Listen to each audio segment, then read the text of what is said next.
اولیاء کی شان بزبان قرآن. پہلے اسے سنیے. اللہ ایک ہے، اس کا کوئی شریک نہیں اور اس کے سوا کوئی عبادت کے لائق نہیں. اللہ پاک نے انسانوں کی ہدایت و رہنمائی کے لیے اپنے مخصوص بندوں یعنی رسولوں اور نبیوں علیہم السلام کو چنا. جب ہمارے پیارے پیارے اور آخری نبی مکی مدنی محمد عربی صلی اللہ علیہ وآلہ وسلم پر سلسلہ نبوت ختم ہو گیا تو صحابہ کرام علیہم رضوان نے دنیا بھر میں دین اسلام کا پیغام عام فرمایا. پھر تابعین، تابعین، اولیاء کرام رحمۃ اللہ علیہم اس عظیم کام کو لے کر آگے بڑھے.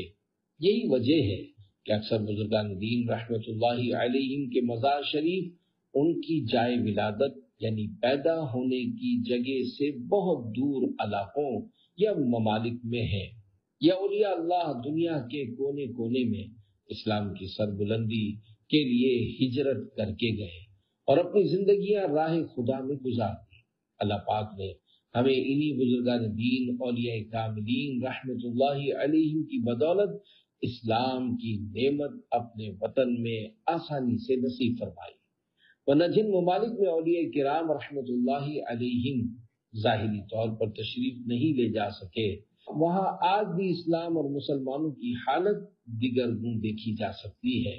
ہم اللہ پاک کا کروڑ بار شکر ادا کرتے ہیں کہ اس نے ہمیں اپنے سب سے آخری اور پیارے پیارے نبی صلی اللہ علیہ وآلہ وسلم کی امت میں پیدا فرمایا اور پھر اہل بیت اطہار اور صحابہ کرام علیہ رضوان کی عقیدت و محبت کی لازوال دولت عنایت فرما کر ان نفوس قدسیہ کے نقش قدم پر چلنے والے اپنے نیک بندوں یعنی بزرگان دین و اولیاء کاملین رحمت اللہ علیہم کی نسبت سے بھی نوازا. الحمدللہ ہم اہل سنت پر اللہ پاک کی یہ بہت بڑی کرم نوازی ہے. اللہ پاک ہمیں بھی اپنے مقبول بندوں میں شامل فرمائے اور ہمیں قیامت میں خیر سے ان کی رفاقت اور جنت الفردوس میں اپنے پیارے نبی صلی اللہ علیہ وآلہ وسلم کا پڑوس نصیب فرمائے. آمین بجاہ خاتم النبیین صلی اللہ علیہ وآلہ وسلم. الحمدللہ یہ رسالہ قرآن کریم میں اولیاء کرام رحمت اللہ علیہم کے بیان ہونے والے کچھ واقعات پر مشتمل ہے. اللہ پاک نے اپنی مبارک کتاب میں جہاں جہاں اپنے نیک بندوں یعنی اولیاء کرام رحمت اللہ علیہم کا تذکرہ فرمایا، ان میں سے چند جگہوں کو خاص نمایاں کر کے بیان کیا جا رہا ہے تاکہ یہ جان لیا جائے کہ اولیاء کرام رحمت اللہ علیہم کا وجود مسعود لوگوں کے لیے نعمت ہوتا ہے اور اس میں ہمارے لیے ان کی عزت و تعظیم کا درس بھی موجود ہے کہ ان کی بارگاہوں میں حاضری دینا دارین کی سعادت کا ذریعہ بن سکتا ہے. اللہ پاک ہمیں ہمیشہ ان کا فرما بردار رکھے انشاءاللہ الکریم. اس رسالے کے بعد قرآن کریم سے اولیاء کرام کی کرامات کا ثبوت اور پھر احادیث مبارکہ کی روشنی میں ذکر اور کرامت کا تذکرہ پیش کیا جائے گا. اللہ پاک ہمیں اخلاص کی دولت نصیب فرمائے اور اپنے اولیاء کرام رحمت اللہ علیہم کے فیضان سے مالا مال فرمائے. آمین بجاہ خاتم النبیین صلی اللہ علیہ وآلہ وسلم. الحمدللہ رب العالمین والصلاة والسلام علی خاتم النبیین. اما بعد فاعوذ باللہ من الشیطان الرجیم. بسم اللہ الرحمن الرحیم. اولیاء کی شان بزبان قرآن. دعائے اتار یا اللہ پاک جو کوئی 29 صفحات کا رسالہ اولیاء کی شان بزبان قرآن پڑھ یا سن لے اسے اپنے ولیوں کی پیروی کی توفیق دے اور اسے اپنے مقبول بندوں میں شامل فرما کر ماں باپ سمیت بلا حساب جنت الفردوس میں داخلہ نصیب فرما. آمین بجاہ خاتم النبیین صلی اللہ علیہ وآلہ وسلم. اعلیٰ درجات پانے کا ذریعہ درود شریف کی فضیلت. فرمان آخری نبی صلی اللہ علیہ وآلہ وسلم ان اللہ تعالی جعل لامتی فی الصلاۃ علی افضل الدرجات، یعنی بے شک اللہ پاک نے میری امت کے لیے مجھ پر درود پاک پڑھنے کے بدلے اعلیٰ درجات رکھے ہیں. صلو علی الحبیب صلی اللہ علی محمد۔ پہلے زمانے کے 3 اولیاء۔ انطاکیہ ملک شام کا ایک بہترین شہر تھا۔ پورا شہر 5 پہاڑوں سے گھرا ہوا تھا۔ شہر کی آبادی کا رقبہ 12 میل تک پھیلا ہوا تھا۔ حضرت عیسیٰ روح اللہ علیہ السلام نے اپنے 2 مبلغوں، جن میں سے ایک کا نام صادق اور دوسرے کا نام مصدوق تھا، انہیں دین کا پیغام پہنچانے کے لیے اس شہر میں بھیجا۔ جب یہ دونوں بزرگ اس شہر میں پہنچے تو ان کی ملاقات ایک بوڑھے چرواہے سے ہوئی جس کا نام حبیب نجار تھا۔ حبیب نجار نے پوچھا، آپ لوگ کون ہیں اور کہاں سے آئے ہیں؟ آپ کا یہاں آنے کا کیا مقصد ہے؟ ان دونوں صاحبوں نے ارشاد فرمایا، ہم حضرت عیسیٰ روح اللہ علیہ السلام کے مبلغین ہیں اور اس بستی والوں کو ایک خدا کی عبادت کرنے کی دعوت دینے آئے ہیں۔ حبیب نجار نے عرض کی، کیا آپ کے پاس اس کی کوئی نشانی ہے؟ تو ان دونوں نے فرمایا، جی ہاں، ہم مریضوں، پیدائشی نابیناؤں اور کوڑیوں یعنی سفید داغ والوں کو اللہ پاک کے حکم سے شفا دیتے ہیں۔ حبیب نجار یہ سن کر کہنے لگا، میرا ایک بیٹا 2 سال سے بیمار ہے، کیا آپ اس کو تندرست کر دیں گے؟ انہوں نے فرمایا، جی ہاں، اس کو ہمارے پاس لائیے۔ ان دونوں نے اس مریض لڑکے پر اپنا ہاتھ پھیرا تو وہ فوراً ہی تندرست ہو کر کھڑا ہو گیا۔ سارے شہر میں یہ خبر بجلی کی طرح پھیل گئی، بہت سے مریض جمع ہو گئے اور سب کے سب شفا یاب بھی ہو گئے۔ اس شہر کے بادشاہ کا نام انتیخا تھا جو غیر مسلم تھا۔ وہ ان دونوں اولیاء کرام رحمت اللہ علیہم کی نیکی کی دعوت سن کر غصے میں آپے سے باہر ہو گیا۔ اس نے دونوں بزرگوں کو گرفتار کر کے مارا اور جیل میں قید کر دیا۔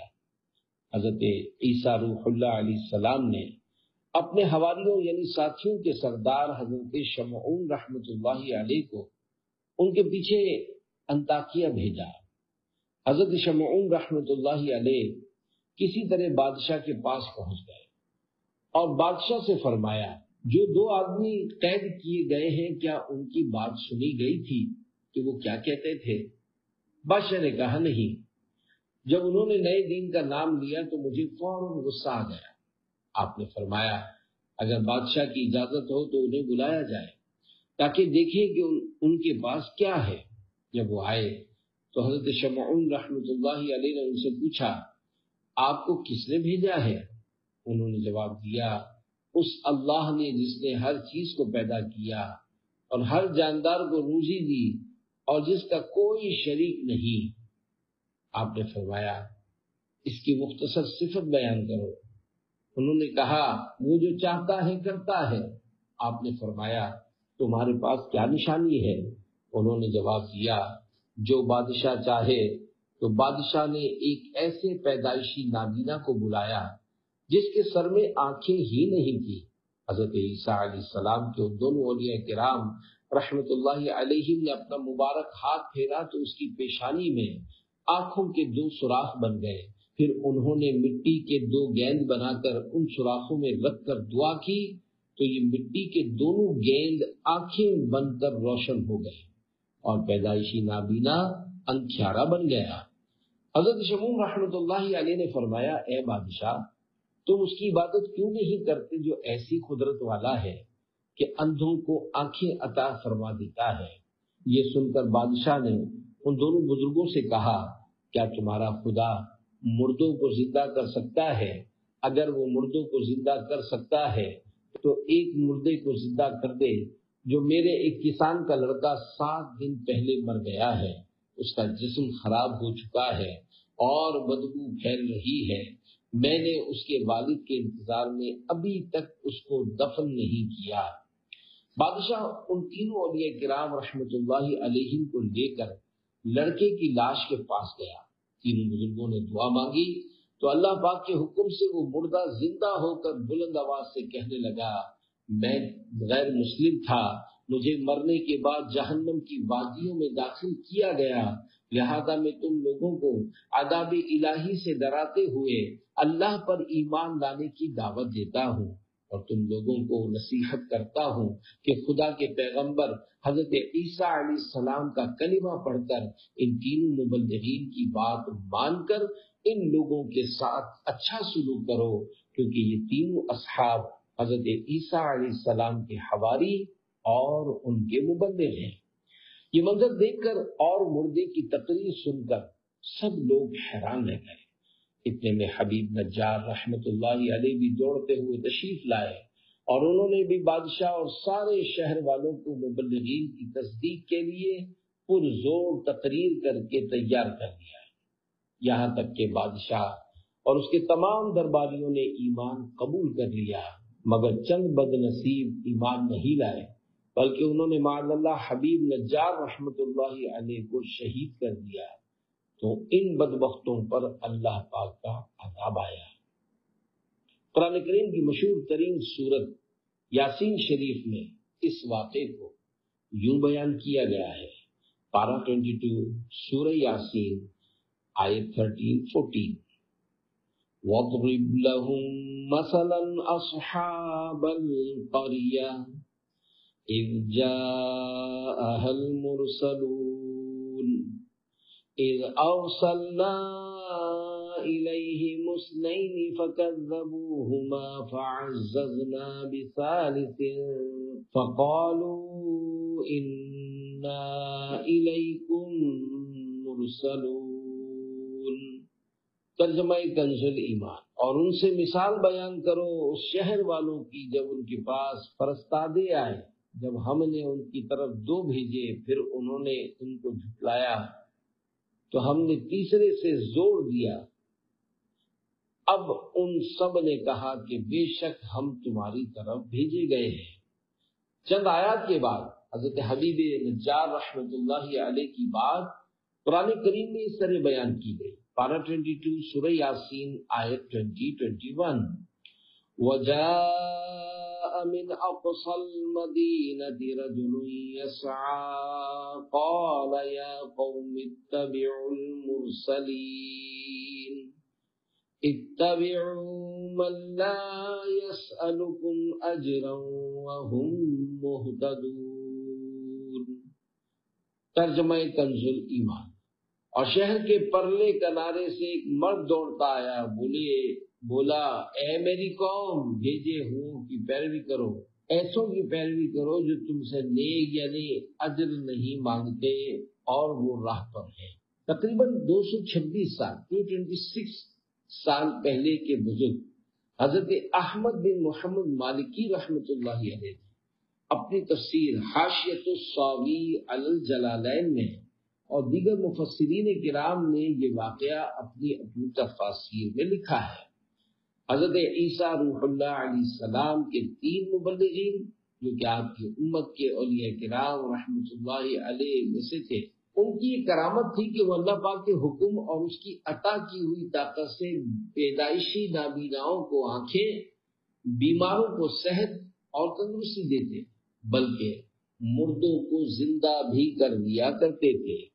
جب حضرت عیسیٰ علیہ السلام کی امت کے اولیاء کرام رحمت اللہ علیہم اس قدر تصرفات کر سکتے تھے، حضرت عیسیٰ علیہ السلام کے بھی آقا بلکہ سارے نبیوں کے سردار محمد مصطفیٰ صلی اللہ علیہ وآلہ وسلم کی امت جو کہ پچھلی تمام امتوں سے افضل و اعلیٰ ہے، اس کے اولیاء کرام کی شان و عظمت کتنی بلند ہوگی۔ ہمارے پیارے اور آخری نبی مکی مدنی محمد عربی صلی اللہ علیہ وآلہ وسلم سے پہلے جتنے انبیاء کرام علیہ السلام دنیا میں تشریف لائے، ان کی امتوں میں جتنے اولیاء کرام تھے، ان سب سے افضل ہمارے پیارے نبی صلی اللہ علیہ وآلہ وسلم کی برکت سے آپ صلی اللہ علیہ وآلہ وسلم کی امت کے اولیاء کرام رحمت اللہ علیہم ہیں۔ سمجھنے کی بات، اللہ پاک کی بارگاہ میں ہر مومن مسلمان کی بڑی عزت اور شان ہے۔ قرآن کریم میں ایک عام مومن مسلمان کے بارے میں بدگمانی کرنے، اس پر تہمت و بہتان باندھنے، اس کا مذاق اڑانے، اسے برے نام سے پکارنے، اسے تکلیف دینے اور معاذ اللہ اسے قتل کرنے پر شدید وعیدیں بیان فرمائی گئی ہیں۔ احادیث مبارکہ میں بھی ایک مومن مسلمان کی عزت و حرمت کی بڑی تاکید ہے۔ جب ایک عام مسلمان کی عزت و حرمت کے اللہ پاک اور اس کے پیارے نبی صلی اللہ علیہ وآلہ وسلم کی بارگاہ میں اس قدر اہمیت ہے تو جو عالم دین ہو اس کی تعظیم و احترام کا درجہ کس قدر بڑھ جائے گا۔ عالم دین کی غیر عالم پر شان و عظمت کے لیے یہ آیت کریمہ ہی کافی ہے۔ پارہ 23 سورۃ الزمر کی آیت نمبر 9 میں ارشاد ہوتا ہے، قُلْ هَلْ يَسْتَوِي الَّذِينَ يَعْلَمُونَ وَالَّذِينَ لَا يَعْلَمُونَ۔ ترجمہ کنز ایمان، تم فرماؤ کیا برابر ہیں جاننے والے اور انجان؟ جب عالم دین اور غیر عالم برابر نہیں تو ولی اللہ کا درجہ تو اس سے بھی اوپر ہے، کیونکہ اللہ پاک کا ولی ہونے کے لیے عالم ہونا شرط ہے۔ ولی کا ایک معنی دوست ہے، اور اللہ پاک جاہل کو دوست نہیں رکھتا۔ اللہ پاک جب کسی کو اپنا دوست یعنی ولی بناتا ہے تو اسے پہلے اپنے دین کے علم کا عالم بھی بناتا ہے۔ با ادب با نصیب الحمدللہ الکریم، اللہ پاک کے نیک اور برگزیدہ بندوں یعنی اولیاء کرام رحمت اللہ علیہم کے بارے میں صدیوں سے عام مسلمانوں کا طرز عمل ادب و تعظیم والا رہا ہے۔ عاشقان اولیاء بزرگان دین رحمت اللہ علیہم کی حیات مبارکہ یعنی زندگی میں ان کی بارگاہ میں حاضر ہو کر فیض پاتے اور ان کی وفات شریف کے بعد ان کے مزارات پر حاضر ہو کر تلاوت قرآن کریم کرتے ہیں اور ایصال ثواب کے لیے دیگر نیک کام کر کے برکات حاصل کرتے ہیں۔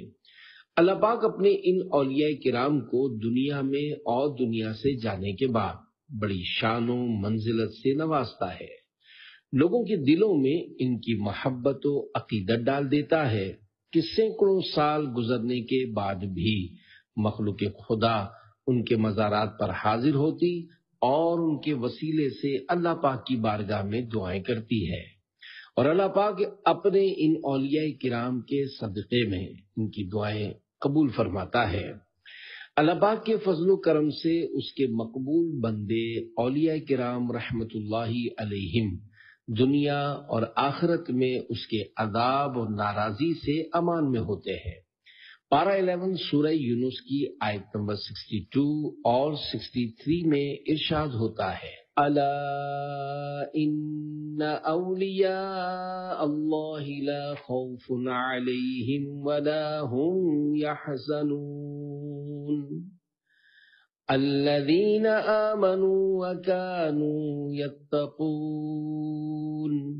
ترجمہ کنز ایمان، سن لو بے شک اللہ کے ولیوں پر نہ کچھ خوف ہے نہ کچھ غم، وہ جو ایمان لائے اور پرہیزگاری کرتے ہیں۔ حضرت علامہ احمد ساوی مالکی رحمت اللہ علیہ اس آیت کی تفسیر میں لکھتے ہیں، قیامت کے دن ان پر کوئی خوف ہوگا اور نہ اس دن یہ غمگین ہوں گے، کیونکہ اللہ پاک نے اپنے ولیوں کو دنیا میں ان چیزوں سے محفوظ فرما دیا ہے جو آخرت میں خوف اور غم کا باعث بنتی ہیں۔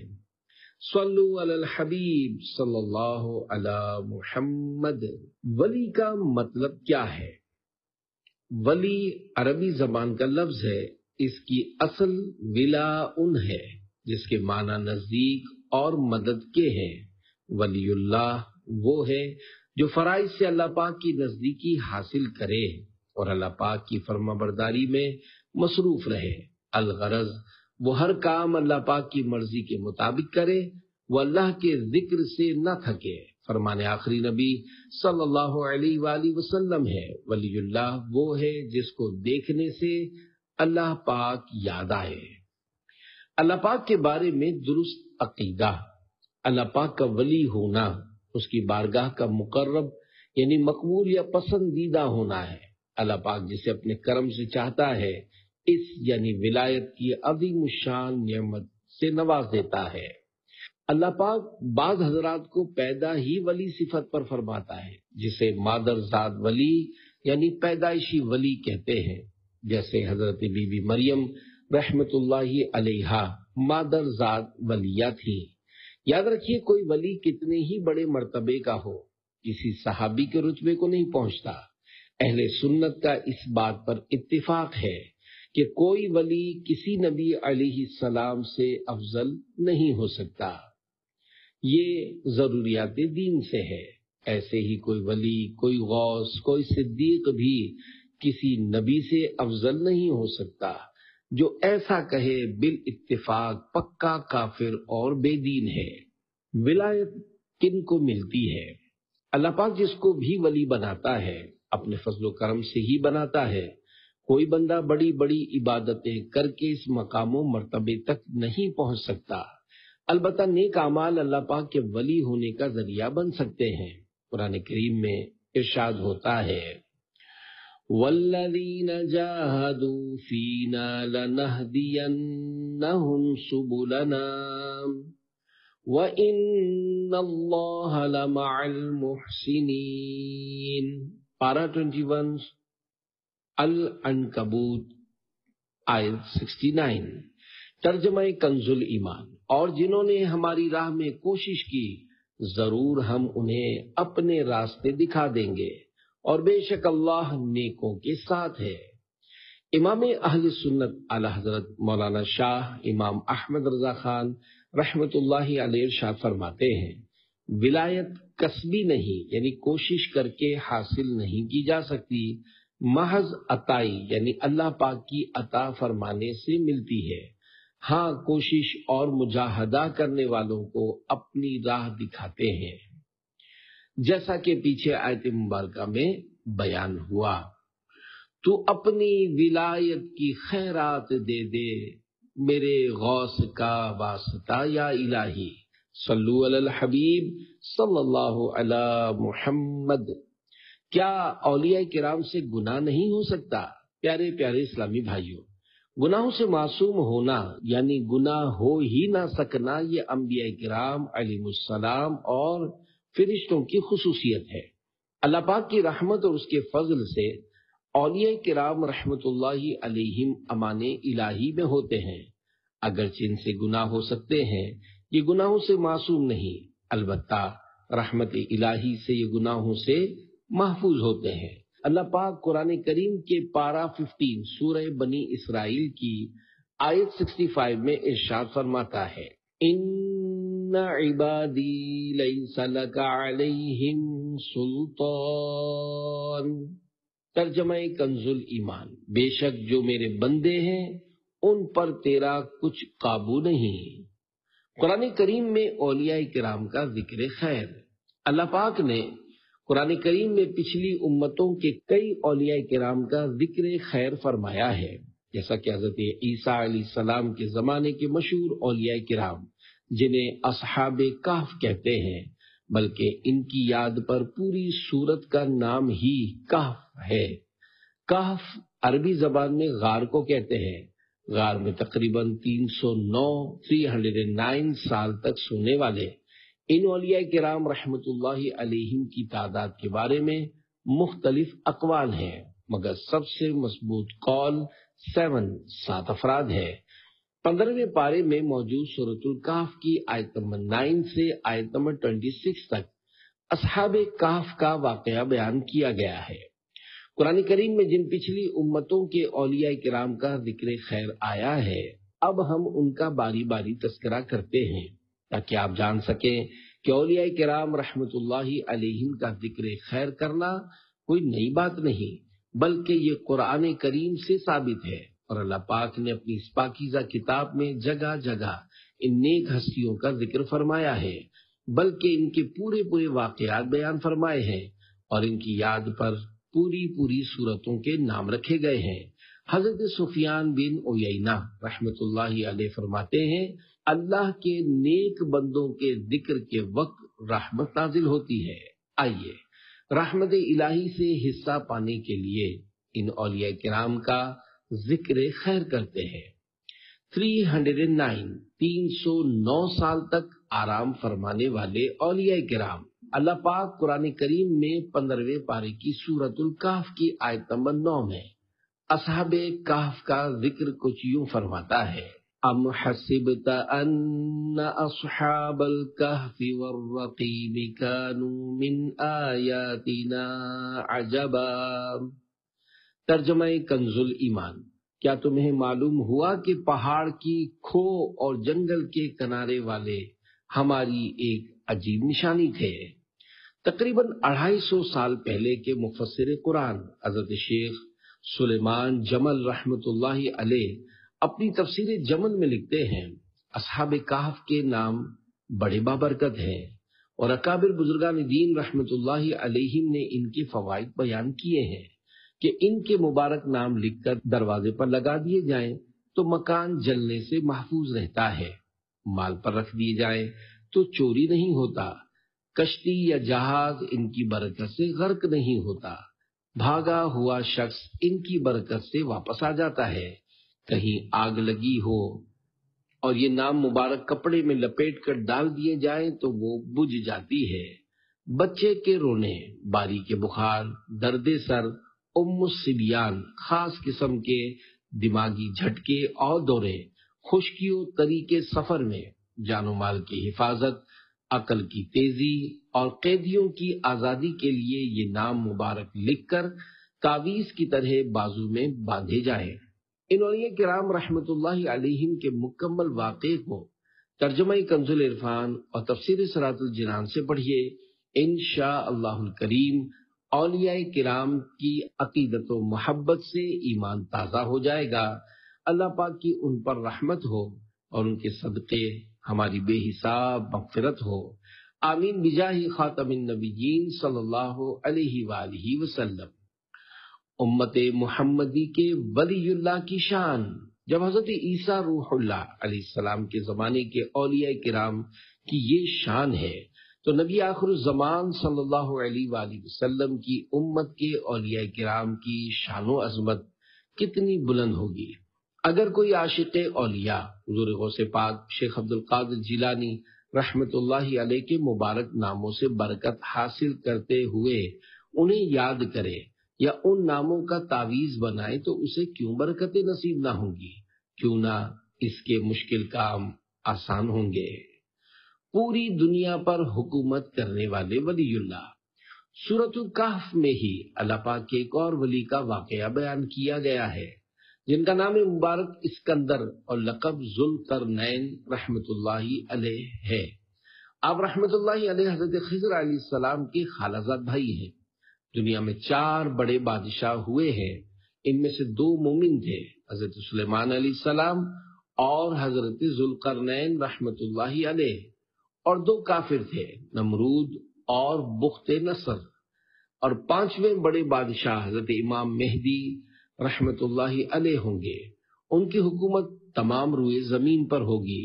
مسلمانوں کے چوتھے خلیفہ حضرت علی المرتضیٰ رضی اللہ عنہ نے اسکندر ذوالقرنین کے بارے میں فرمایا کہ وہ نہ نبی تھے نہ فرشتے، بلکہ اللہ پاک سے محبت کرنے والے بندے تھے، اللہ پاک نے انہیں محبوب بنایا۔ پارہ 16 سورۃ الکہف کی آیت نمبر 83 اور 84 میں ارشاد ہوتا ہے، وَيَسْأَلُونَكَ عَنْ ذِي الْقَرْنَيْنِ قُلْ سَأَتْلُو عَلَيْكُمْ مِنْهُ ذِكْرًا إِنَّا مَكَّنَّا لَهُ فِي الْأَرْضِ وَآتَيْنَاهُ مِنْ كُلِّ شَيْءٍ سَبَبًا۔ ترجمہ کنز ایمان، اور تم سے ذوالقرنین کے بارے میں پوچھتے ہیں، تم فرماؤ میں تمہیں اس کا مذکور پڑھ کر سناتا ہوں۔ بے شک ہم نے اسے زمین میں قابو دیا اور ہر چیز کا ایک سامان عطا فرمایا۔ تفسیر خازن میں ہے، بے شک ہم نے حضرت ذوالقرنین رحمت اللہ علیہ کو زمین میں اقتدار دیا اور اسے ہر قسم کا سامان یا اس کے حصول کا طریقہ عطا فرمایا، اور جس چیز کی مخلوق کو حاجت ہوتی ہے اور جو کچھ بادشاہوں کو ملک اور شہر فتح کرنے اور دشمنوں کے ساتھ جنگ کرنے میں درکار ہوتا ہے وہ سب عنایت کیا۔ قرآن کریم میں ان کے مشرق سے مغرب تک ساری دنیا کے سفر کا بیان ہے۔ سورۃ الکہف کی آیت نمبر 83 سے لے کر 99 تک پڑھیے اور ایمان تازہ کیجیے۔ جو رب کریم حضرت ذوالقرنین رحمت اللہ علیہ کو ظاہری دنیا کی بادشاہت عطا فرما سکتا ہے، وہی رب اپنے کرم سے امت محمدی کے اولیاء کو لوگوں کے دلوں پر بھی حکومت عنایت کر سکتا ہے۔ دیکھیے آج پاک و ہند سمیت دنیا کے مختلف ممالک میں ایسے کئی مزارات مبارکہ نظر آئیں گے جہاں خلق خدا پروانہ وار ذوق و شوق سے آتی اور اللہ پاک کی رحمت سے من کی مرادیں پاتی ہے۔ اللہ پاک کی ان پر رحمت اور ان کے صدقے ہماری بے حساب مغفرت ہو، آمین بجاہ خاتم النبیین صلی اللہ علیہ وآلہ وسلم۔ ملکہ بلقیس کا تخت لانے والے ولی اللہ پاک کے پیارے نبی حضرت سلیمان علیہ السلام کے وزیر کا نام حضرت آصف بن برخیہ رحمت اللہ علیہ ہے۔ پارہ 19 سورہ نمل کی آیت نمبر 40 میں ارشاد ہوتا ہے، قال الذي عنده علم من الكتاب انا آتيك به قبل ان يرتد اليك طرفك۔ ترجمہ کنز ایمان۔ اس نے عرض کی جس کے پاس کتاب کا علم تھا کہ میں اسے حضور میں حاضر کر دوں گا ایک پل مارنے سے پہلے۔ تفسیر کی کئی کتب میں لکھا ہے کہ جس کے پاس کتاب کا علم تھا، اس سے مراد حضرت آصف بن برخیہ رحمت اللہ علیہ ہیں۔ جب حضرت سلیمان علیہ السلام کے زمانے کے ولی ہزاروں میل دور سے تخت لا سکتے ہیں تو محمد عربی صلی اللہ علیہ وآلہ وسلم کی امت کے ولی حضور داتا علی حجویری رحمت اللہ علیہ غیر مسلم کو اسلام کی طاقت دکھانے اور ولی اللہ کی شان سمجھانے کے لیے آن ہی آن میں برطانیہ سے اس کے کپ میں گرما گرم چائے کیوں نہیں لا سکتے؟ یقیناً لا سکتے ہیں۔ اللہ پاک نے اپنے اولیاء کرام کو ایسی بے شمار طاقتیں عطا فرمائی ہیں۔ اللہ پاک کی ان پر رحمت ہو اور ان کے صدقے ہماری بے حساب مغفرت ہو، آمین بجاہ خاتم النبیین صلی اللہ علیہ وآلہ وسلم۔ حضرت لقمان رحمت اللہ علیہ، حضرت لقمان رحمت اللہ علیہ جنہیں عوام حضرت لقمان حکیم کے نام سے جانتی ہے، یہ بھی اللہ پاک کے نیک بندے اور ولی اللہ ہیں۔ آپ حکیم یعنی ڈاکٹر نہ تھے، بلکہ بڑی علم و حکمت بھری باتیں فرمایا کرتے تھے، اس لیے آپ کو حکیم کہا جانے لگا۔ قرآن کریم میں ایک سورت آپ کے نام مبارک پر ہے، چنانچہ پارہ 21 سورہ لقمان آیت نمبر 12 میں ارشاد ہوتا ہے، وَلَقَدْ آتَيْنَا لُقْمَانَ الْحِكْمَةَ أَنِ اشْكُرْ لِلَّهِ۔ ترجمہ کنز ایمان۔ اور بے شک ہم نے لقمان کو حکمت عطا فرمائی کہ اللہ کا شکر کر۔ حضرت لقمان حکیم رحمت اللہ علیہ حضرت ایوب علیہ السلام کے بھانجے تھے۔ آپ نے 1000 سال عمر پائی۔ حضرت داؤد علیہ السلام سے پہلے آپ بنی اسرائیل کے مفتی تھے۔ جب حضرت داؤد علیہ السلام منصب نبوت پر فائز ہوئے تو آپ نے فتویٰ دینا چھوڑ دیا۔ آپ رحمت اللہ علیہ نے 4000 انبیاء کرام علیہ السلام کی خدمت میں حاضری دی ہے۔ تقریباً 300 سال پہلے کے بزرگ حضرت علامہ محمد اسماعیل حقی رحمت اللہ علیہ لکھتے ہیں، حضرت لقمان حکیم رحمت اللہ علیہ کی قبر رملہ میں ہے اور اس جگہ 70 انبیاء کرام علیہ السلام بھی مدفون ہیں۔ آپ کی قبر پر ایک بلند نشان ہے اور لوگ اس قبر کی زیارت کے لیے دور دور سے آیا کرتے ہیں۔ اے عاشقان اولیاء، حضرت لقمان حکیم رحمت اللہ علیہ کے مزار شریف کو بنے ہوئے ہزاروں سال ہو گئے۔ صدیوں سے لوگ دور دور سے اس مزار شریف کی زیارت کرتے چلے آ رہے ہیں۔ اس سے پتہ چلتا ہے کہ اولیاء کرام رحمت اللہ علیہم کے مزارات کے لیے سفر کرنے کی کوئی ممانعت نہیں ہے۔ اگر مولانا روم رحمت اللہ علیہ یا امت محمدی کے وہ بزرگان دین جن کی علم و حکمت بھری گفتگو کی مثالیں صدیوں سے بیان کی جا رہی ہیں، ان کے مزار شریف کی زیارت کے لیے کوئی جاتا ہے تو کیوں اسے برا بھلا کہا جائے گا؟ اللہ پاک کی ان پر رحمت ہو اور ان کے صدقے ہماری بے حساب مغفرت ہو۔ آمین بجاہ خاتم النبیین صلی اللہ علیہ وآلہ وسلم۔ حضرت طالوت رحمت اللہ علیہ قرآن کریم کی سب سے بڑی سورۃ البقرہ ہے۔ اس میں ولی اللہ حضرت طالوت رحمت اللہ علیہ کا ذکر خیر ہے۔ دراصل بنی اسرائیل کا نظام یوں چلتا تھا کہ ہمیشہ ان لوگوں میں ایک بادشاہ ہوتا تھا جو ملکی نظام چلاتا تھا، اور ایک نبی ہوتے تھے جو نظام شریعت اور دینی معاملات کی رہنمائی فرمایا کرتے تھے۔ اللہ پاک کے نبی حضرت شمویل علیہ السلام کے زمانے میں کوئی بادشاہ نہیں تھا، تو بنی اسرائیل نے آپ سے درخواست کی کہ آپ کسی کو ہمارا بادشاہ بنا دیجئے، تو آپ نے حکم خداوندی کے مطابق حضرت طالوت رحمت اللہ علیہ کو بادشاہ بنا دیا، جو بنی اسرائیل میں سب سے زیادہ طاقتور اور سب سے بڑے عالم تھے۔ پارہ 2 سورۃ البقرہ کی آیت نمبر 247 میں ارشاد ہوتا ہے، وَقَالَ لَهُمْ نَبِيُّهُمْ إِنَّ اللَّهَ قَدْ بَعَثَ لَكُمْ طَالُوتَ مَلِكًا قَالُوا أَنَّىٰ يَكُونُ لَهُ الْمُلْكُ عَلَيْنَا وَنَحْنُ أَحَقُّ بِالْمُلْكِ مِنْهُ وَلَمْ يُؤْتَ سَعَةً مِّنَ الْمَالِ قال إن الله اصطفاه عليكم وزاده بسطة في العلم والجسم والله يؤتي ملكه من يشاء والله واسع عليم۔ ترجمہ کنز الایمان۔ اور ان سے ان کے نبی نے فرمایا، بے شک اللہ نے طالوت کو تمہارا بادشاہ بنا کر بھیجا ہے۔ بولے، اسے ہم پر بادشاہی کیوں کر ہوگی، اور ہم اس سے زیادہ سلطنت کے مستحق ہیں، اور اسے مال میں بھی وسعت نہیں دی گئی۔ فرمایا، اسے اللہ نے تم پر چن لیا اور اسے علم اور جسم میں کشادگی زیادہ دی، اور اللہ اپنا ملک جسے چاہے دے، اور اللہ وسعت والا علم والا ہے۔ حضرت طالوت رحمت اللہ علیہ حضرت داؤد علیہ السلام کے رشتے میں سسر ہیں، جیسا کہ دوسرے پارے کی انہی آیات میں ہے۔ جب حضرت داؤد علیہ السلام نے جالوت غیر مسلم کو شکست دی تو حضرت طالوت رحمت اللہ علیہ نے آپ کے ساتھ اپنی بیٹی کا نکاح کر دیا اور اپنی آدھی سلطنت کا ان کو سلطان بنا دیا۔ اللہ پاک کی ان پر رحمت ہو اور ان کے صدقے ہماری بے حساب مغفرت ہو۔ آمین بجاہ خاتم النبیین صلی اللہ علیہ وآلہ وسلم۔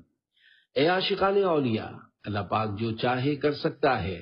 جب اس کے چاہنے سے بنی اسرائیل کے ایک نیک شخص کو پورے ملک کی بادشاہت عطا ہو سکتی ہے، تو اگر وہ اپنے سب سے پیارے اور آخری نبی صلی اللہ علیہ وآلہ وسلم کی امت کے کسی مقبول اور نیک بندے حضرت صلاح الدین ایوبی یا حضرت نور الدین زنگی رحمت اللہ علیہما کو دنیاوی حکومت کے ساتھ ساتھ کفار پر روب و دبدبے کی ایسی دولت سے نواز دے کہ کفار ان کے نام سے بھی تھر تھراتے ہوں، تو اس میں کیا حیرانگی کی بات ہے۔ حضرت عمران رحمت اللہ علیہ حضرت عیسیٰ علیہ السلام کے نانا اور حضرت بی بی مریم رحمت اللہ علیہا کے والد محترم کا نام حضرت عمران ہے۔ آپ کی زوجہ محترمہ کا نام حضرت حنا رحمت اللہ علیہا ہے، جو کہ حضرت مریم رحمت اللہ علیہا کی والدہ محترمہ ہے۔ یہ نیکوں کا خاندان تھا اور یہ سب حضرات اللہ پاک کے مقبول بندے تھے۔ قرآن کریم کی دوسری بڑی سورت کا نام حضرت عمران رحمت اللہ علیہ کے نام مبارک پر ہی آل عمران ہے۔ ایک زمانے تک حضرت حنا رحمت اللہ علیہ کے ہاں اولاد نہیں ہوئی، یہاں تک کہ بڑھاپا آ گیا اور مایوسی ہو گئی۔ آپ رحمت اللہ علیہ نے ایک دن ایک درخت کے سائے میں ایک چڑیا دیکھی جو اپنے بچے کو دانا کھلا رہی تھی۔ یہ دیکھ کر آپ رحمت اللہ علیہ کے دل میں اولاد کا شوق پیدا ہوا اور بارگاہ الہی میں دعا کی کہ یا رب، اگر تو مجھے بچہ دے تو میں اس کو بیت المقدس کا خادم بناؤں گی۔ چنانچہ جب وہ حاملہ ہوئیں اور انہوں نے یہ نظر مان لی تو ان کے شوہر حضرت عمران رحمت اللہ علیہ نے فرمایا، یہ آپ نے کیا کیا؟ اگر لڑکی پیدا ہوئی تو وہ اس قابل کہاں ہوگی کہ بیت المقدس کی خدمت کرے، کیونکہ بیت المقدس کی خدمت کے لیے لڑکوں کو دیا جاتا تھا۔ ولی کامل کے منہ سے نکلی بات پوری ہو گئی، اور واقعی حضرت حنا رحمت اللہ علیہا کے ہاں حضرت مریم رحمت اللہ علیہا کی ولادت ہوئی، مگر حضرت عمران رحمت اللہ علیہ کا ولادت سے پہلے ہی انتقال ہو گیا۔ اللہ پاک کہ ان پر رحمت ہو اور ان کے صدقے ہماری بے حساب مغفرت ہو، آمین بجاہ خاتم النبیین صلی اللہ علیہ وآلہ وسلم۔ قرآن کریم میں ان دونوں بزرگوں کا ذکر کچھ اس طرح ہے۔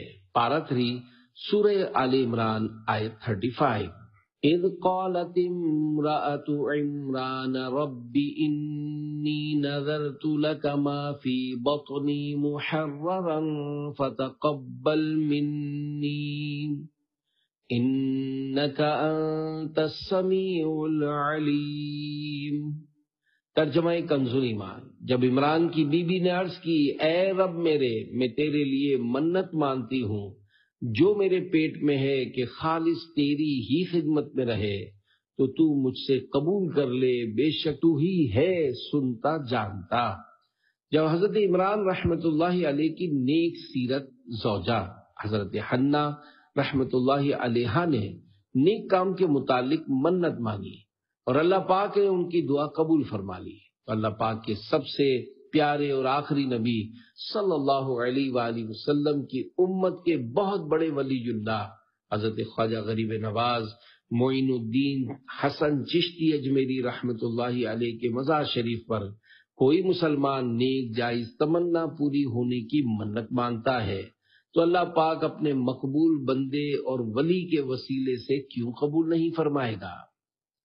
حضرت زلیخا رحمت اللہ علیہ، حضرت زلیخا رحمت اللہ علیہ حضرت یوسف علیہ السلام پر ایمان لانے کے بعد آپ کی زوجیت میں آ گئی تھی۔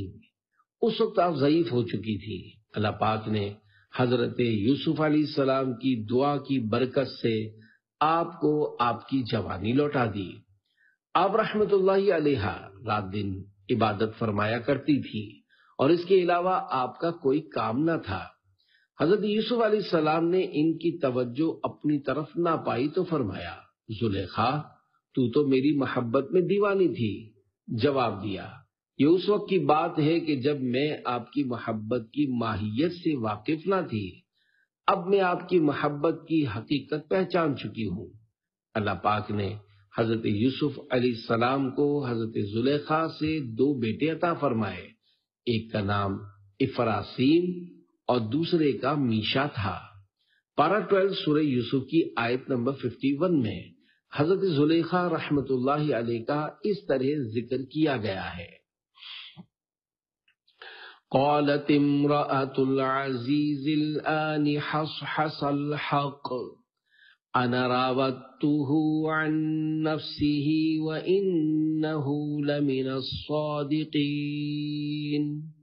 ترجمہ کنز ایمان۔ عزیز کی عورت بولی، اب اصلی بات کھل گئی، میں نے ان کا جی لبھانا چاہا تھا اور وہ بے شک سچے ہیں۔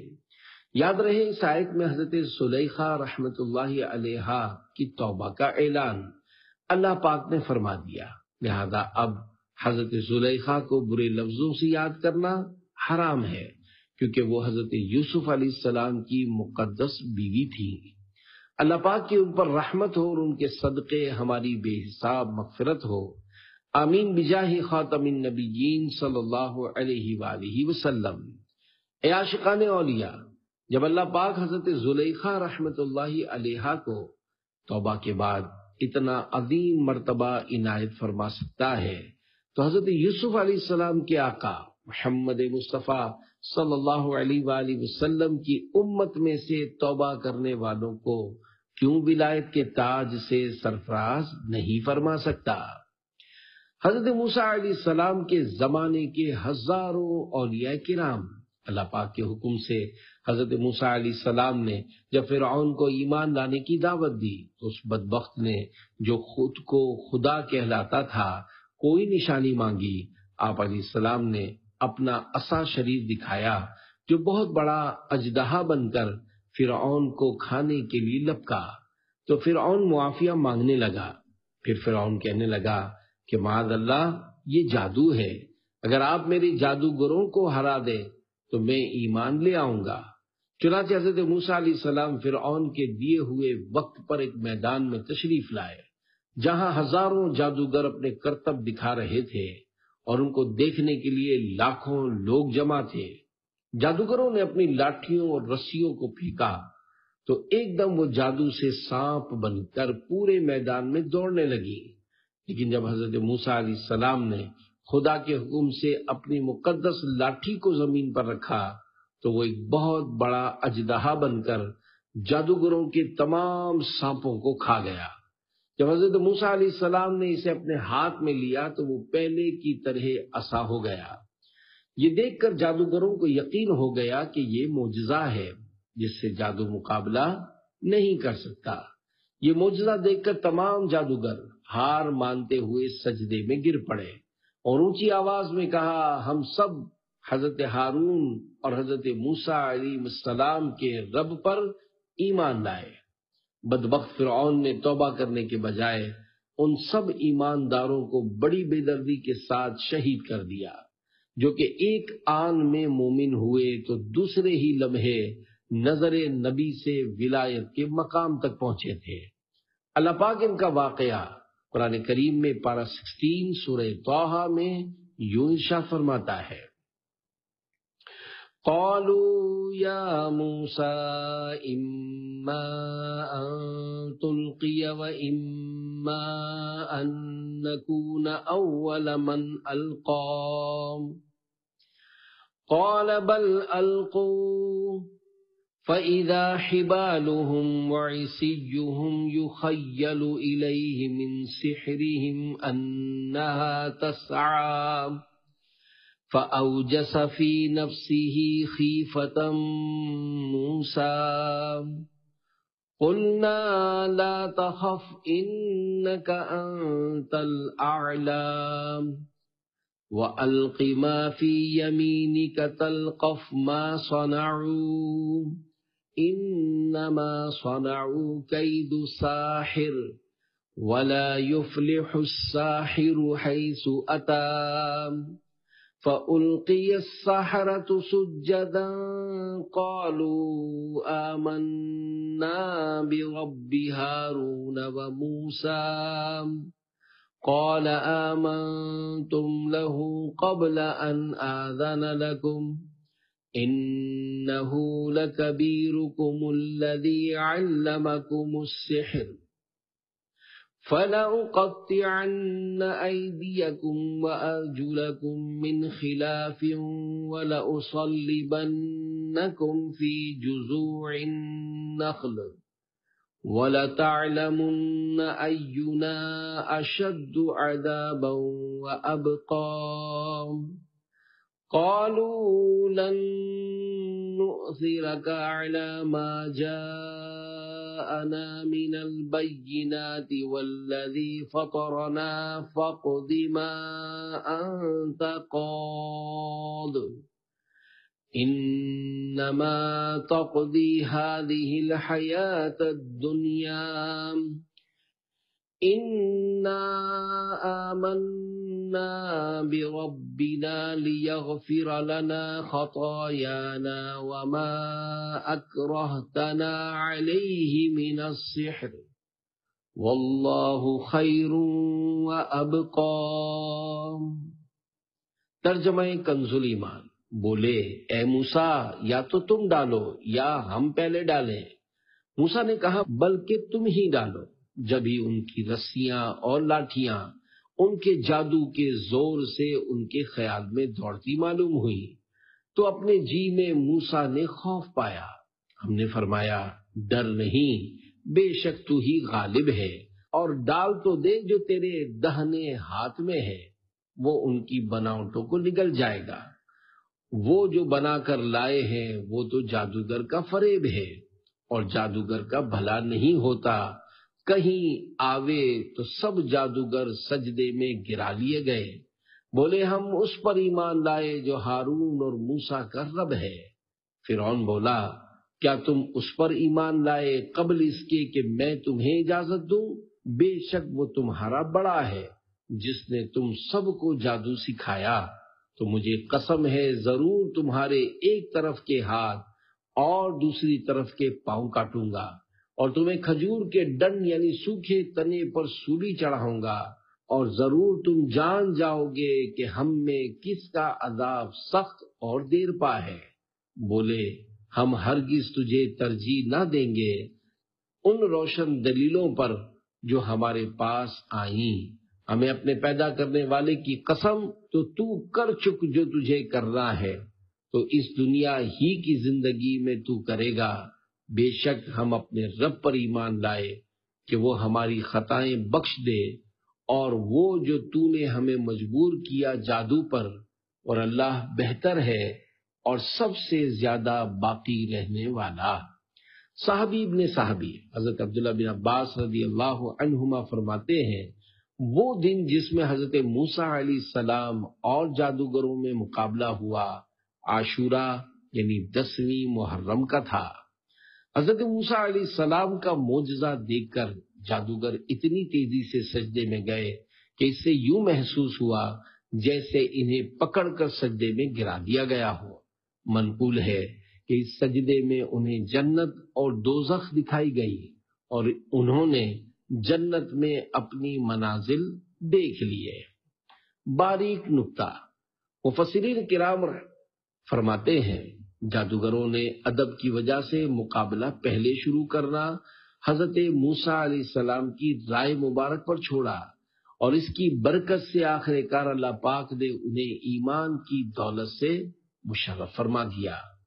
اللہ پاک کی ان پر رحمت ہو اور ان کے صدقے ہماری بے حساب مغفرت ہو، آمین بجاہ خاتم النبیین صلی اللہ تعالی علیہ وآلہ وسلم۔ حضرت بی بی آسیہ رحمت اللہ علیہا، حضرت بی بی آسیہ رحمت اللہ علیہا فرعون کی بیوی تھی۔ آپ انبیاء کرام علیہ السلام کی اولاد میں سے تھی۔ آپ غریبوں اور مسکینوں پر رحم و کرم کرتی تھی۔ جب حضرت موسیٰ علیہ السلام کے مقابلے میں جادوگر آئے اور پھر آخر میں سجدے میں گر کر ایمان لے آئے، تو یہ سارا منظر آپ رحمت اللہ علیہا بھی اپنے محل کی چھت سے دیکھ رہی تھی۔ آپ کے دل میں نور ایمان چمکا اور آپ بھی ایمان لے آئے۔ جب فرعون کو اس بات کی خبر پہنچی تو اس بدبخت نے آپ پر ظلم و ستم کی وہ آندھیاں چلائیں کہ روح کانپ جائے۔ پہلے اس بدبخت نے انہیں بغیر تکلیف دیے ایمان سے ہٹانے کی کوشش کی، مگر آپ ڈٹی رہیں۔ جب فرعون اس میں ناکام ہوا تو اس نے معاذ اللہ آپ رحمت اللہ علیہ کے مبارک ہاتھ پاؤں میں میخیں یعنی کیل لگا کر دھوپ میں سورج کی طرف رک کر کے لٹا دیا، اور سینے پر چکی کا پاٹ رکھ دیا کہ ہل بھی نہ سکیں۔ لیکن آپ رحمت اللہ علیہ نے فرمایا اے دشمن خدا، ظالم انسان، تو میرے وجود پر تو قادر ہو سکتا ہے، لیکن میرا دل میرے رب کی پناہ میں ہے۔ اگر تو میرا ہر عضو کاٹ دے تب بھی میرا عشق بڑھتا جائے گا۔ حضرت موسیٰ علیہ السلام نے جب یہ منظر دیکھا تو آپ رحمت اللہ علیہ نے ان سے عرض کی میرا رب مجھ سے راضی ہے یا ناراض؟ حضرت موسیٰ علیہ السلام نے فرمایا اے آسیہ، آسمان کے فرشتے تیرے انتظار میں ہیں اور اللہ تیرے کارناموں پر فخر فرماتا ہے، سوال کر تیری ہر ضرورت پوری ہوگی۔ آپ رحمت اللہ علیہ نے دعا مانگی جس کا ذکر قرآن کریم میں کچھ اس طرح ہے۔ پارہ 28 سورہ تحریم آیت 11۔ وَضَرَبَ اللَّهُ مَثَلًا لِّلَّذِينَ آمَنُوا امْرَأَتَ فِرْعَوْنَ إِذْ قَالَتْ رَبِّ ابْنِ لِي عِندَكَ بَيْتًا فِي الْجَنَّةِ وَنَجِّنِي مِنْ فِرْعَوْنَ وَعَمَلِهِ وَنَجِّنِي مِنَ الْقَوْمِ الظَّالِمِينَ۔ ترجمہ کنزُ ایمان۔ اور اللہ مسلمانوں کی مثال بیان فرماتا ہے۔ فرعون کی بیوی جب اس نے عرض کی، اے میرے رب، میرے لیے اپنے پاس جنت میں گھر بنا اور مجھے فرعون اور اس کے کام سے نجات دے اور مجھے ظالم لوگوں سے نجات بخش۔ فرعون آپ کو شہید کرنے کا فیصلہ کرتا ہے اور اپنے کارندوں سے کہتا ہے کہ ایک بڑی چٹان دیکھ کر لاؤ۔ چٹان کو دیکھ کر بھی اگر یہ اپنی بات پر قائم رہتی ہے تو چٹان اس پر گرا دو، اور اگر رجوع کر لیتی ہے تو یہ میری بیوی ہے۔ چٹان لائی جاتی ہے۔ آپ رحمت اللہ علیہ آسمان کی طرف نگاہ اٹھا کر دیکھتی ہیں تو وہاں جنت میں اپنا سفید موتی کا گھر نظر آتا ہے، جس سے آپ کا حوصلہ اور بڑھ جاتا ہے۔ اسی حالت میں آپ کی روح پرواز کر جاتی ہے۔ اس کے بعد آپ پر چٹان گرائی جاتی ہے اور وہ ایسے بدن پر گرتی ہے جس میں روح نہیں ہوتی۔ حضرت بی بی آسیہ رحمت اللہ علیہا کے لیے بہت بڑی خوشخبری ہے۔ آپ رحمت اللہ علیہا کی ایک بہت بڑی فضیلت یہ ہے کہ آپ جنت میں پیارے آقا مکی مدنی مصطفیٰ صلی اللہ علیہ وآلہ وسلم کی زوجہ ہوں گی۔ چنانچہ مروی ہے کہ جب حضرت خدیجہ رضی اللہ عنہا مرض وفات میں مبتلا تھی تو سرکار مدینہ صلی اللہ علیہ وآلہ وسلم آپ کے پاس تشریف لائے اور فرمایا، تمہیں معلوم ہے کہ اللہ پاک نے جنت میں میرا نکاح تمہارے ساتھ مریم بنت عمران حضرت موسیٰ علیہ السلام کی بہن کلثم، بعض علماء نے آپ کا نام مریم بھی ذکر کیا ہے، اور فرعون کی بیوی آسیہ کے ساتھ فرمایا ہے۔ اللہ پاک کی ان پر رحمت ہو اور ان کے صدقے ہماری بے حساب مغفرت ہو، آمین بجاہ خاتم النبیین صلی اللہ علیہ وآلہ وسلم۔ حضرت عیسیٰ علیہ السلام کی والدہ محترمہ حضرت بی بی مریم رحمت اللہ علیہا۔ حضرت مریم رحمت اللہ علیہا کی ولادت شریف سے پہلے آپ کے والد محترم حضرت عمران رحمت اللہ علیہ انتقال فرما چکے تھے، لہذا آپ کا نام آپ کی والدہ محترمہ نے رکھا، جیسا کہ قرآن کریم میں ہے، وَإِنِّي سَمَّيْتُهَا مَرْيَمَ، پارہ 3 سورہ آل عمران آیت 36، ترجمہ کنز ایمان، اور میں نے اس کا نام مریم رکھا۔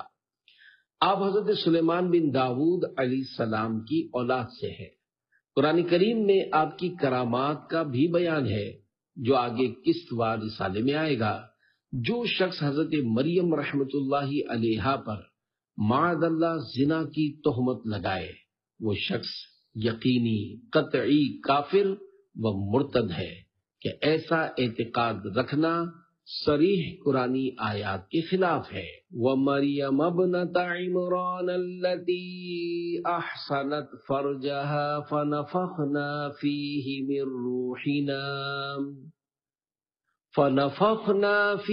مِنْ رُوحِنَا وَصَدَّقَتْ بِكَلِمَاتِ رَبِّهَا وَكُتُبِهِ وَكَانَتْ مِنَ الْقَانِتِينَ، پارہ 28 سورہ تحریم آیت 12، ترجمہ کنز ایمان۔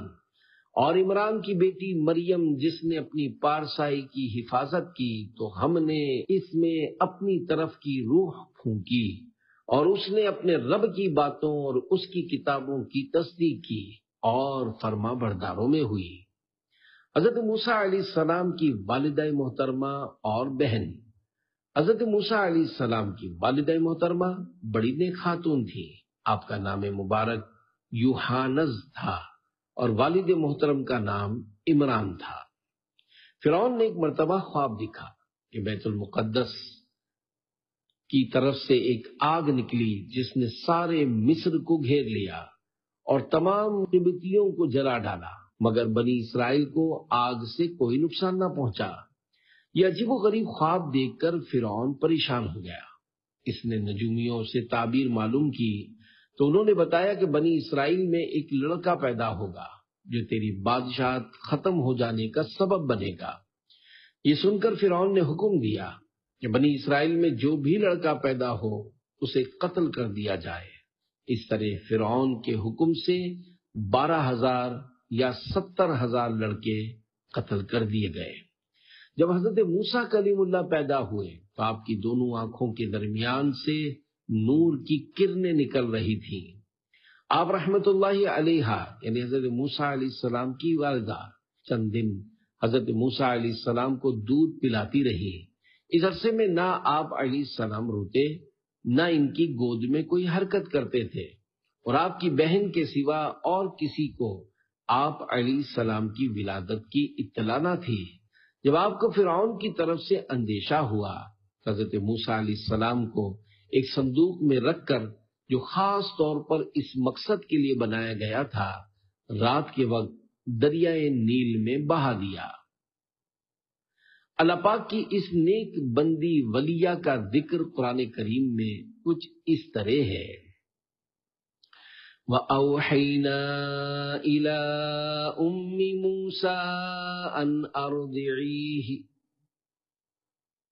فَإِذَا خِفْتِ عَلَيْهِ فَأَلْقِيهِ فِي الْيَمِّ وَلَا تَخَافِي وَلَا تَحْزَنِي إِنَّا رَادُّوهُ إِلَيْكِ وَجَعِلُوهُ مِنَ الْمُرْسَلِينَ۔ پارہ 20 سورہ قصص آیت 7۔ ترجمہ کنز ایمان۔ اور ہم نے موسیٰ کی ماں کو الہام فرمایا کہ اسے دودھ پلا، پھر جب تجھے اس سے اندیشہ ہو تو اسے دریا میں ڈال دے، اور نہ ڈر اور نہ غم کر، بے شک ہم اسے تیری طرف پھیر لائیں گے اور اسے رسول بنائیں گے۔ سورۃ القصص میں ان آیات کے بعد حضرت موسیٰ علیہ السلام کی بہن حضرت مریم رحمت اللہ علیہ کا تذکرہ بھی قرآن کریم میں موجود ہے۔ وَقَالَتْ لِأُخْتِهِ قُصِّيهِ فَبَصُرَتْ بِهِ عَنْ جُنُبٍ وَهُمْ لَا يَشْعُرُونَ وَحَرَّمْنَا عَلَيْهِ الْمَرَاضِعَ مِنْ قَبْلُ فَقَالَتْ هَلْ أَدُلُّكُمْ عَلَى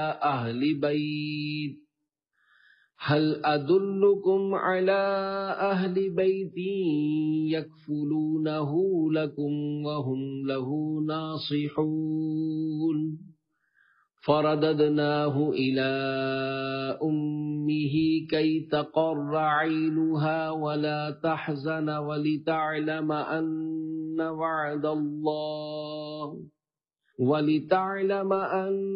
وعد الله حق ولكن أكثرهم لا يعلمون۔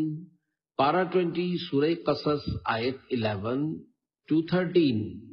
ترجمہ کنز ایمان۔ اور اس کی ماں نے اس کی بہن سے کہا، اس کے پیچھے چلی جا، تو وہ اسے دور سے دیکھتی رہی اور ان کو خبر نہ تھی، اور ہم نے پہلے ہی سب دائیاں اس پر حرام کر دی تھیں۔ تو بولی، کیا میں تمہیں بتا دوں ایسے گھر والے کہ تمہارے اس بچے کو پال دیں اور وہ اس کے خیر خواہ ہیں؟ تو ہم نے اسے اس کی ماں کی طرف پھیرا کہ ماں کی آنکھ ٹھنڈی ہو اور غم نہ کھائے اور جان لے کہ اللہ کا وعدہ سچا ہے، لیکن اکثر لوگ نہیں جانتے۔ اے عاشقان اولیاء، قرآن کریم میں پچھلی امتوں کے تقریباً 20 اولیاء کرام اور حضرت موسیٰ علیہ السلام پر ایمان لا کر آپ کی نظر فیض اثر سے ولایت کا تاج پہننے والے ہزاروں اولیاء کرام کا ذکر خیر ہوا۔ اللہ پاک ہمیں اپنے اولیاء کرام کی محبت و عقیدت نصیب فرمائے اور ان کا ادب و احترام کرنے کی توفیق عطا فرمائے۔ مسلمانان عالم شروع سے بزرگان دین رحمت اللہ علیہم سے فیض لیتے، ان کی حیات مبارکہ میں ان کے پاس حاضر ہوتے اور انتقال شریف کے بعد ان کے مزارات سے برکتیں پاتے ہیں۔ ہمیں بھی انہی کے نقش قدم پر چلتے ہوئے بزرگان دین رحمت اللہ علیہم سے محبت و عقیدت رکھنی چاہیے۔ معاذ اللہ ثم معاذ اللہ، اولیاء کرام رحمت اللہ علیہم کے بارے میں ذہن میں بدگمانی یا بری سوچ سے بچیے۔ خدا نہ خواستہ کوئی شیطانی وسوسہ دلائے تو فوراً علماء اہل سنت یا دارالفتہ اہل سنت میں حاضر ہو کر اپنے وساوس کا علاج کروا لیجئے اولیاء کرام رحمت اللہ علیہم سے بد اعتقادی آہستہ آہستہ نیکوں اور بزرگوں کی بے ادبی کی طرف لے جاتی ہے، جو کہ ایک مسلمان کے دین کے لیے زہر قاتل ہے۔ اولیاء کرام رحمت اللہ علیہم کے بارے میں زبان درازی کرنے والے کے سائے سے بھی بچیں، ورنہ اس پر برسنے والی نحوست سے آپ بھی آلودہ ہو سکتے ہیں۔ اللہ پاک جن کی شان بیان فرمائے، اللہ پاک جن کے رتبے عام لوگوں پر بڑھائے، ہم ان پر تنقید کر کے اپنے ہی دامن کو داغدار کر سکتے ہیں۔ ان بزرگان دین کا کچھ نہیں بگاڑ سکتے۔ یہ اللہ پاک کی بڑی نیک ہستیاں ہوتی ہیں جن پر ہر وقت اللہ پاک کی رحمتیں برستی ہیں۔ ہمیں بھی چاہیے کہ ان سے اکتساب فیض یعنی فیض حاصل کریں۔ حضرت مولانا روم رحمت اللہ علیہ کے اشعار کی روشنی میں مولانا عبد المصطفیٰ اعظمی رحمت اللہ علیہ لکھتے ہیں، اولیاء کرام رحمت اللہ علیہم کو عام انسانوں کی طرح نہیں سمجھنا چاہیے، بلکہ یہ عقیدہ رکھ کر اولیاء کرام کی تعظیم و تکریم کرنی چاہیے کہ ان لوگوں پر خداوند کریم کا خاص فضل عظیم ہے، اور یہ لوگ بے پناہ روحانی طاقتوں کے بادشاہ بلکہ شہنشاہ ہیں۔ یہ لوگ اللہ پاک کے حکم سے بڑی بڑی بلائیں اور مصیبتیں ٹال سکتے ہیں، اور ان کی قبروں کا بھی ادب رکھنا لازم ہے کہ اولیاء کی قبروں پر فیوز و برکات خداوندی کی بارش ہوتی رہتی ہے، اور جو عقیدت و محبت سے ان کی قبروں کی زیارت کرتا ہے وہ ضرور ان بزرگوں کے فیوز و برکات سے فیض یاب ہوا کرتا ہے۔